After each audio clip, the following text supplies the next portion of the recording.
I saw you standing there on the hillside, looking down,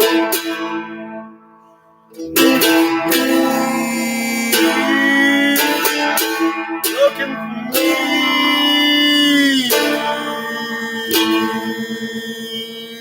Oh.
All right. So it's good. Gotta work harder when you do not have a machine to do it for you. But how do you develop the ability to tune? Oh, you lost your digital tuner. Now what? See what I mean? Dependence. So, Warriors of Arthur. And then there's various stories in here, including Welsh and other connections. Now, Lou Strongarm and the Three Queens. Right? Here's the page. Got really cool illustrations in this book. This is special because it belonged to my father. My father is no longer alive, and he was a very amazing researcher, reader, very folkish. And that's why I am the way I am. Thank you, Dad. Thank you, folk nerds. And I am a folk nerd. Oh, yes, I am. I admit it proudly. In the medieval romances, which we have been examining, the figure, so there's comparative, of Sir Lancelot of the Lake is in the forefront of Arthur's knights. His displaced earlier heroes, such as Gawain and Kay, and became the premier knight of the Round Table, unbeaten in each single combat or tournament, until the coming of his strange and saintly son, Galahad, the Grail winner. Now, I'm going to stop there with the Grail. You say, I have a theory, and I think it's supported, in that the goddess represented the chalice, and you had to have obedience to the sovereignty goddess of the land, and as king, you had to be married to her. And it was considered like... we'll just say making love to the land. So you had a total unity to the land. Okay, anyway. Many scholars have followed the belief that Lancelot was an invention of the fertile brain of, Chrétien de Troyes. However, an alternative theory suggests behind the tremendous figure of the medieval knight stands a succession of older Celtic heroes of the kind more appropriate to the historical Arthurian period. I want to get to the original stories. It's hard because of all the overwrite and Christianization, bastardization of the original teachings, right? Because stories were the original way that you taught knowledge, and you remembered it. So there was a visual aspect. Anyway, amongst the most prominent of these are Loinnbhmeach.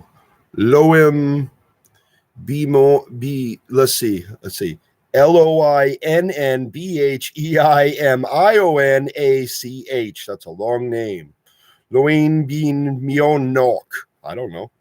Luic Lemniog, originally the same character, but subsequently split into Irish and Welsh aspects. Both were noted for their strength, fiery disposition, and the possession of magical weapons. A spear which roared for blood in the case of the Irish Lou, and a flaming sword in the Welsh Luc. In the story which follows is told one of the most famous episodes from the life of Lancelot, his encounter with the three magical women of Arthurian Britain. However, in this version, which should be seen as told by one of the wandering storytellers likely to have been found at Arthur's court, it is Lancelot's earlier self who is the protagonist. The three queens themselves in the medieval version, Morgan le Fay, Morgana, and the unnamed queen of Norgals, can be seen as representing ancient Celtic matriarchal themes, or at a deeper, still more ancient level, as debased aspects of the triple goddess, worshipped throughout the Western world during the Bronze Age and after. The description of the otherworldly realm in which Lancelot, is imprisoned is consistent with the details to be found in the numerous Celtic stories, as is the belief that while the denizens of Faerie may capture the body of a human being, they have no power over his or her soul, and they cannot compel either to act against their will. Time is either without meaning or a different order in Faerie. When the Irish hero Bronn, son of Fabal, visited the land of women, a place not unlike that in which Lugh is here confined, though he remained there for what seemed to him only a few months. Thomas the Rhymer, right? Queen of Elfame. When he returned to the real world, he found all whom had known were long dead. He himself had become legendary. The final paragraph of the story refers to another episode from the life of Lancelot, how a maiden from the land of Astolat fell in love with him, and how, when her passion was unrequited, she died and her body was ferried down the river to the walls of Camelot, together with a letter which told her story in Mallory. This has become part of the world of chivalry and courtly love. Tennyson retold it in the 19th century in this poem, The Lady of Shalott. Aha, that's a famous song covered by, Lorena McKennitt, if I remember correctly. The version offered here is merely a speculation as to the origin of the story. A genealogy of Lancelot's literary descent from Lugh is on page 138. Okay, well, should we go there or should I continue? I don't know. What's the intuition? You said go to 138 now. Okay, fine. I will. Reference. Let's check it. All right, and then I'll come back. Oh, I'm almost there. All right. Ooh, wow. So it's got a whole, okay, I'll show you. Like a genealogy page where it shows descent. So here we go. Bam. I don't know if it's close enough, but kind of pan. There we go. This is, anyway. Okay. So that's just like a chart. Okay. Interesting. All right. I'm going to go back, but that's kind of cool. All right. Ooh, this is a cool picture. You didn't see this. I mean, the artwork is awesome. That's what I like. See that lady? Cool. Okay. Now, don't be stealing nothing from me now. It's from my father. You're like, too late. It's on the internet. Oh-ho! Okay. The story I have to tell is of Lugh of the Strong Arm in the days before he became one of Arthur's men, and of that company the greatest champion and most feared warrior of all. Even then he had the kind of face that drew attentions of women. It led him into adventures from which only the swiftness of his sword arm and sometimes his feet drew him whole. On this occasion of which I spoke, the hero had gone hunting alone, and such was his success that by noon of the day he had enough meat to feed even the cauldron of Dwarnoch, the giant. For more nights than one, now in the heat of the day, there came upon him a great desire for sleep, for he had hunted well and come far from his home run. And so, having stacked his hunting spears carefully against the bole of a great tree, Lugh cast himself down in its shade and fell into a light sleep, though always his hand lay near his sword, and he twitched in his sleep like a hound before the fire. While he lay thus, there was a movement in the forest, and there came into view as strange a procession as any you might see in that time and place. First there came a dwarf, carrying a great spear of which was set a freshly severed head. The mouth still gaped in its death, shout and blood darkened the shaft of the spear. Behind this came 4 ill-shaped creatures dressed in skins, who seemed as though they had once been tall men, but who now shambled and dragged themselves along like broken beasts. Above them they supported a canopy of rich cloth, finer than anything seen in those parts. Beneath its shade sitting upon 3 white ponies with saddled cloths of softest sheepskin, were 3 women of such beauty you would have thought they came of the underland itself. They were dressed in such richness as might have shamed the court of Melawas, king of summer country himself. Now when these 3 saw where Lou of the strong arm lay beneath the tree, they stopped, and seeing how his hand lay close to his broad hafted sword, and how his spears stood close at hand, one of them raised her hand and drew upon the air a sign that caused the hero at once to fall into a sleep, from which none could have wakened him, save she who cast it upon him.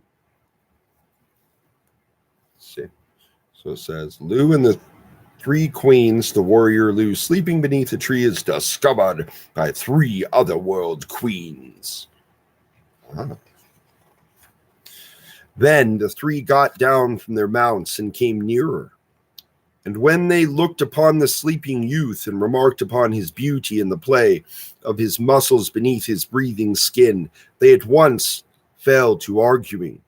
For said she who had laid the sleep without dreams upon him, this was surely the most beautiful creature they had seen this long while, and he must surely be intended for her. And she had hair the color of a raven's wing, and secret eyes, and her mouth was the color of rowan berries, and her form was fair, and her name was Morgana, though in those days she was not so well known in the lowlands as she now is. And her sisters, who were called Morgos and Argante, were equally fair. And the first had hair like a sunset, and the second like a bright golden net. And they were all 3 touched with the gleam of twilight and the radiance of inner earth. And when they looked upon Lou where he lay, they all 3 cast lustful thoughts towards him, began to dispute with each other, for it seemed to them that all might have sport with this young hero. But as to who should have him first, they could not agree. And so, at last, Morgana, who was the eldest, said, "Let us take him to a safer place than this, and when he wakes, we let him decide which of the 3 of us he shall have first." Wow. And by their arts, for they were indeed partly of the elvish stock, and well versed in the magic arts, they went from that place to another, deeper in the woodwards of the forest, taking the sleeping hero with them, so that when he woke at last, stretching and turning like one who has slept overlong, he found that he was in a place where branches of hawthorn met over him, and that a barrier of thorns was on every side, so that he was as much a prisoner as he had been held in a room of stone.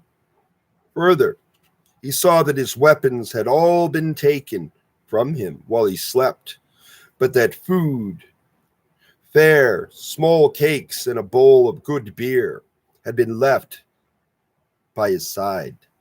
And though he knew the prohibitions against eating the food of the fairy, yet he was young enough to put the needs of the belly before thought of danger. So he ate and drank his fill and then sat down upon the ground and drew his knees up to his chin and waited for what would occur. And what did occur was this. There came a high, clear, far-off seeming voice that said words which Lou could neither hear nor understand, except that it made the hairs on his neck stand up with a shiver ran down through him like one who sees his own grave. Then there came into his prison, though how he could not see, since there seemed no entrance or exit, 3 beautiful women, for such at least he supposed them to be, who stood close together as though they were each part of a whole, and looked at him. Then Morgana, though he did not know it, was she said, "You are called Lou of the Strong Arm, and you will be the greatest warrior ever to walk in the halls of the Lord Arthur." Now this meant nothing to Lou, since the name of Arthur was little known at that time. But he stood up slowly and looked at the 3 women in the eyes as unflinchingly as he could, though he could not help a small gleam of fear that needed little to fan it into flame. "As to that," he said, "you seem to know well enough who I am, but I would as soon know who it is that has brought me here. We are the queens of the north, and of the south, and of the east," said Morgause. "And we have brought you here that you might choose which of us you will have for your lover." "As to that," Lou replied, "if I truly have a choice, then I might refuse you all." 3 queens drew even closer together, and it seemed for a moment that Lou saw before him a great serpent whose scales shone green in the strange light of that place, and that it hissed and spat at him. Then Argante, she of the hair like a spun gold net, spoke up for the first time. "Listen well, warrior. It would be easy for us to compel you to our need, but it is our will that you choose one of us to lie with. Therefore, we shall leave you to think upon this, since we understand that it is no easy thing for any mortal to choose from 3 such as we. But we shall return shortly, and you must choose by then." And before Lou might protest further, he found that he was alone. Though the manner of the 3 women's exit he still could not guess. Then he fell thinking, and he remembered the 4 broken creatures who had carried the canopy above the 3. And in his mind he understood that such would be his own fate if he took any one of the queens to bed. For though he was young and lusty enough to feel desire for all 3, yet he knew also that to love such as they brought only pain and fretful longings. And in the place of thorns and dim, unfocused light, he felt a great longing to feel the air of the outside world upon his face, and to see the sun again. And his spirit fell heavy and chill, and he chafed to hold a sword to his hand with which to cut his way out of that place. Then he heard a voice which spoke to him from beyond the imprisoning hedge, and which asked him how he fared.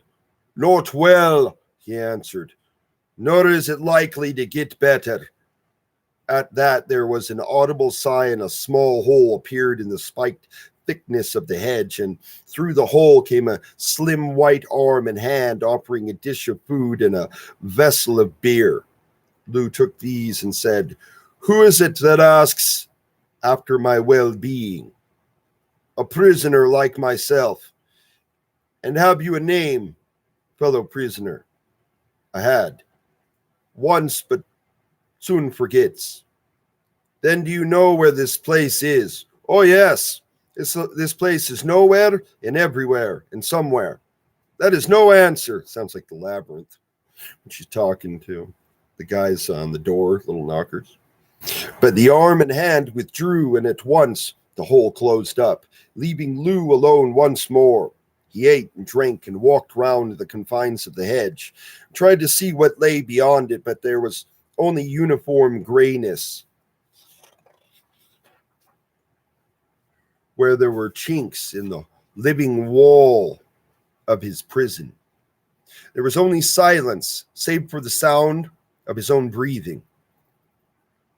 In that place, time had no dimension, so that Lou had no way of telling how long he remained. Twice more, the three queens came to visit, and each time he refused them. Once they showed him pictures in his mind of the methods they would use to persuade him. Once they showed him what pleasures he might enjoy if he gave in to their desires. But in spite of this, they did nothing to compel him. And in his heart, Lou began to believe that they could not, that he must give willingly what they sought. That's the key, to give your will over. Never. And when next the hole appeared in the hedge, and the owner of this slim, white arm came with food and drink for him, he asked if this was true. It is true, and they cannot take what you do not give. But in time you will be glad enough to do what they desire.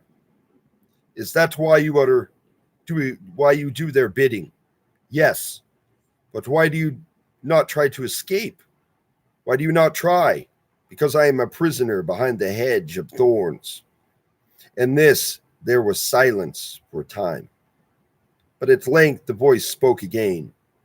There is no hedge or bonds. Our bonds are of another kind. But if there is no hedge, then how is it that I can see and feel it? And how is it that all I can see of yourself is an arm and a hand? But all the voice would say was that there was no hedge. There is no spoon. But in a while, he heard the voice again, and this time it said, the three have been talking together, and they have decided that if you do not choose one of them today, they will kill you. What can I do? Lou asked. Do you wish to escape? There is nothing I could want more. Then take my hand and believe that what I say is true. And once again, the slim white arm and hand appeared through the hedge, and Lou took it. But still, he hesitated. Hurry, came the voice. Why do you hesitate? The three are coming. At which Lou closed his eyes and in desperation pressed himself up upon the hedge of thorns. But where he had thought to feel their harsh prickling, he felt nothing but air. When he opened his eyes, he found that he stood upon a green mound and that his hand was clasping that of a slender girl whose black hair and red mouth and bright eyes reminded him of a blackbird. She pulled hard at his hand and urged him to hurry, for the three are near, and once they discover that you have escaped, they will surely pursue us to the very edge of the world. Lou looked behind him and saw only a featureless grayness on every side, and nowhere that might be called an end to the sky or the land. If such indeed there were, how may we escape? He said. There are 12 gates to this place, said the girl, and if you will but trust me, I shall lead you through them all. And Lou looked at her and knew that this was no trick. And when she offered him her hand again, he took it in his own without hesitation and followed where she led.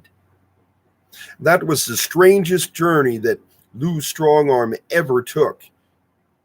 In time to come, when he undertook many deeds in the name of Arthur, but he never forgot it.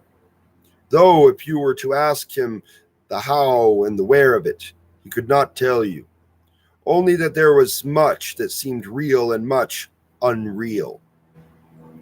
Faces and voices and hands challenged them, but always the girl had answers for them, where he have had none. So they came past each one At last they stood in what seemed the entrance to a wood, and there were two great trees on either side of it, like sentinels. And here his guide stopped. "This is the last gate of all," she said, "and through it I may not pass, but to you I will teach the way so that you may depart. But surely if I may pass, then so may you." But the girl shook her head. "I've been here too long. If I were to step beyond the gate, I should at once crumble to dust." And Lou remembered a story he had heard of a warrior who had returned after what seemed only a few days in the land of dreams, and it was in truth 100 years that had passed. "Then how may I thank you?" he asked. "Ask only that you remember me," said the girl. "Who knows? Perhaps I may find a way to escape. If not, I shall be here when you are dust." And when she taught Lou the secret words by which he might pass by the guardians of the last gate, and when he had spoken them, he found himself in a part of the wood that he knew. But of the entrance to the strange world in which he had been a prisoner, he could see nothing.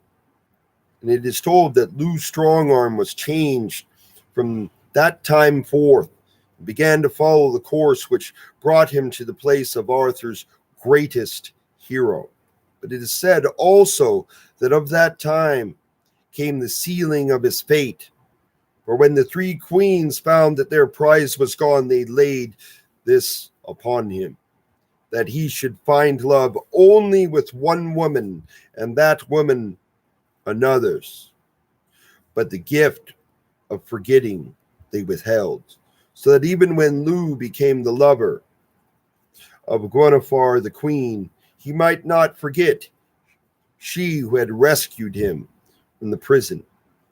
And this was the reason, though none knew it then, that long after a barge drifted down to Camalodunum the Great, bearing with it the body of a fair young girl with dark hair and white arms, crossed upon her breasts, that Lou wept long and bitterly for what had been stolen from him when he scarcely knew what he had lost.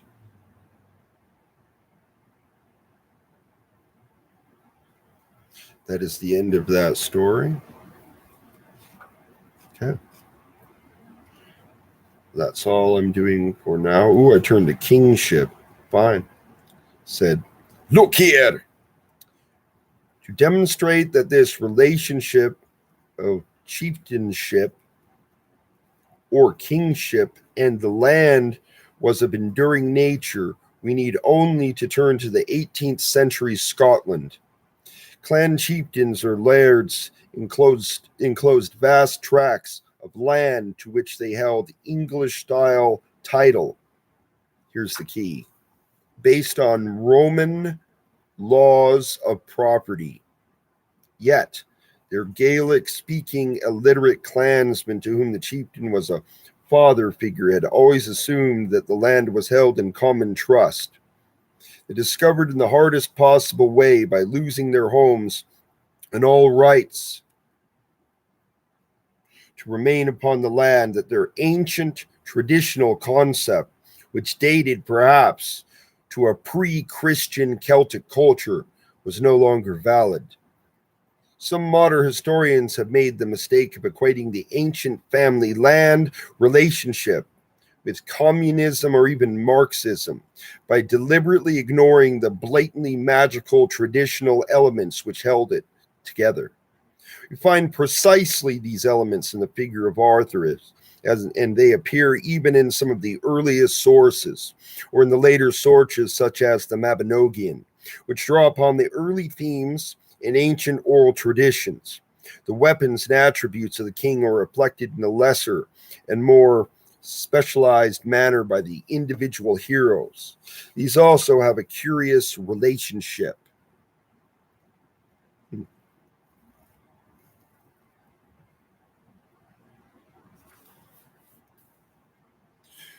to environmental matters, and in some cases clearly show magical attributes of the most ancient type, or become involved in mythical stories such as Gawain and the Green Knight, retold in the book as the beheading game, cutting the cabbage. Told you, remember? Squiring, Ren fairs. It is clear that no matter what we discover about the historical author, Arthur, and his warriors, they have absorbed images, tales, and symbols and mythical potency from traditions, which may predate their historical appearance. Does, in my opinion. The question is not one of proof of Arthur, for this surely exists sufficiently, but of the reasons for this mythical, magical accumulation. As a post-Roman war leader, the historical Arthur would have been familiar with Roman-style culture in Britain, followed directly from Ambrosius, who in history presents as an altogether more Romanized figure. Celtic traditions and early texts, from Wales, Scotland, Brittany, or Cornwall have numerous references to Arthur. These are the source references from which later medieval accumulations derived. Ambrosius does not command this traditional respect or repeated reference, perhaps because he was personally identified with Rome or Roman-style culture, while Arthur was the spearhead of the British resurgence of independence. Traditions from a heroic early culture which had to great extent been suppressed, though not destroyed, by the Roman invasion and the colonization over several centuries could be attached to Arthur, but not to his predecessor, Ambrosius. The more one considers Arthur's relationship to Rome or Roman culture, often proposed by modern historians, the less likely it seems. Undoubtedly, the troops picked up various items from a Roman-style military, either copied independently or retained within families for generations. I would say conditioned, manipulated, brainwashed, whatever. Now remember, oftentimes noble children were forced to serve in the Roman military or in somebody else's court, right? They might resent that, just saying. Or forced service in the military. But this does not suggest that Arthur followed a Roman-style military or social system. That's because it was Welsh. In my opinion, it pisses me off. All this goddamn Roman bullshit. Sorry, nothing against Italians, just fucking hate Rome. Arthur's warriors in tradition are not merely muscle-bound hackers and the cutters or the remnant of a Roman cavalry unit. They have accumulated magical weapons and mythical attributes. The lists and descriptions shown in this chapter derive from some very early sources and leave no doubt as to the quite un-Roman nature of Arthur and his men in the popular imagination and oral tradition. Curiously, this magical accumulation is not found in the connection with other important persons around the Arthurian period. The hated Vortigern, who invited Saxons into Britain, called Vortigern of the Repulsive Lips by early Welsh chroniclers. They didn't have high opinion of him. And the Roman-style war leader Ambrosius do not merit legendary powers or traditional development. As immediate predecessors of Arthur, with traditional associations with Merlin the prophet, we might expect these characters also to be infused with mythical elements, but this is not so. We may also add that quite significant early figures in British history, such as Julius Caesar or Claudius, are hardly mentioned by tradition, let alone gifted with the powers of shape-changing or magical weaponry. Arthur and his warriors may have been identified at a very early stage in their organization with national mythical tales from heroic culture far predating the 5th and 6th centuries. What did I just say? Let me say something else. Overriding of culture, taking it over. Overriding stories. Why should this be so? Because the historical author was the first truly British warlord after the Roman collapse. And the ancient identification of the king and land far deeper than superficial modern political nationalism was reinstated in this figure. See, so it was a turning, it was a flip.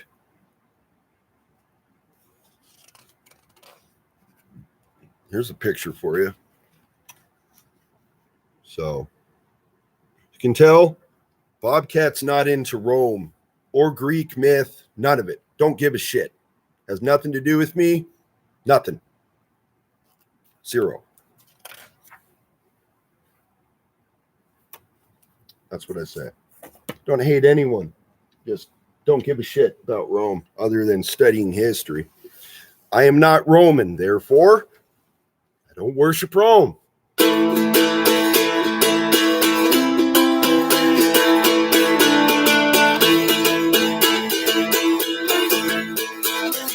And I sure as hell don't hail Rome. No.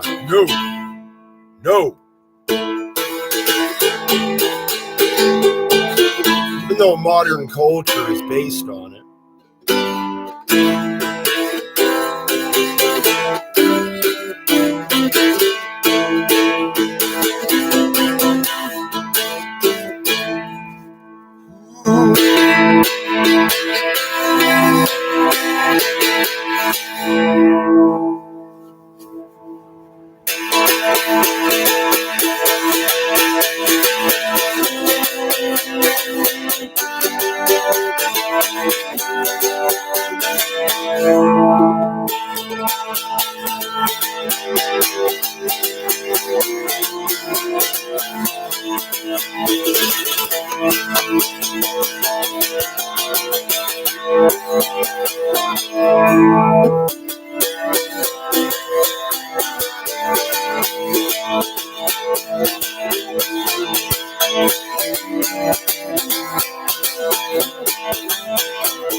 You ever think about it, right?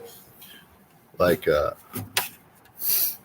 fall, the Gauls, the humiliation, the traipsing the king through the street, embarrassing humiliation. That's what it was about. Turning you into a slave.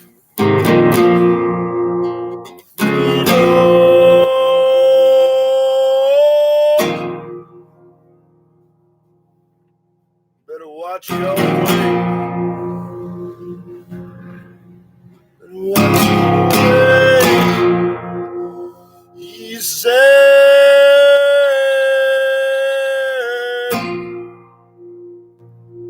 easy on the way, they say, as it goes.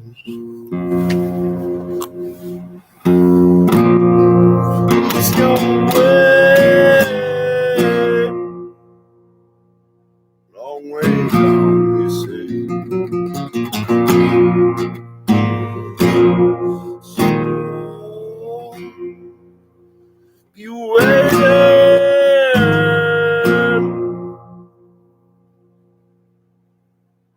Feel it on the way.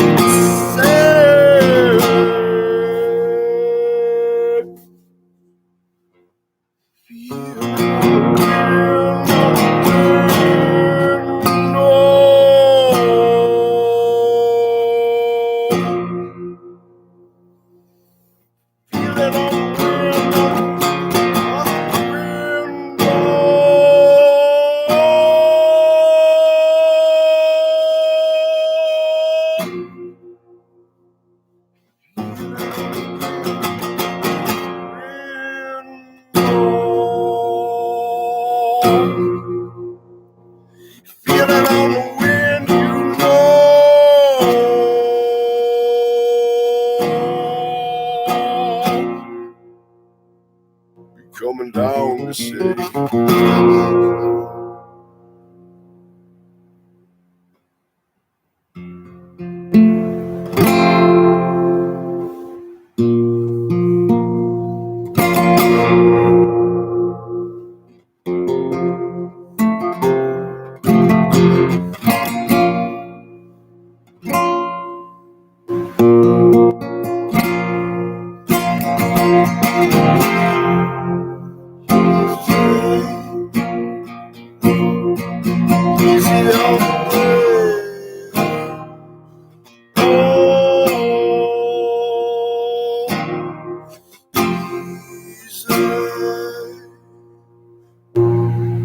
On the way.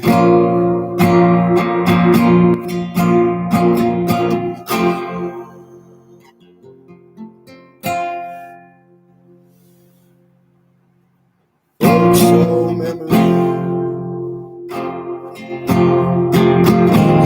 Yeah, you call me.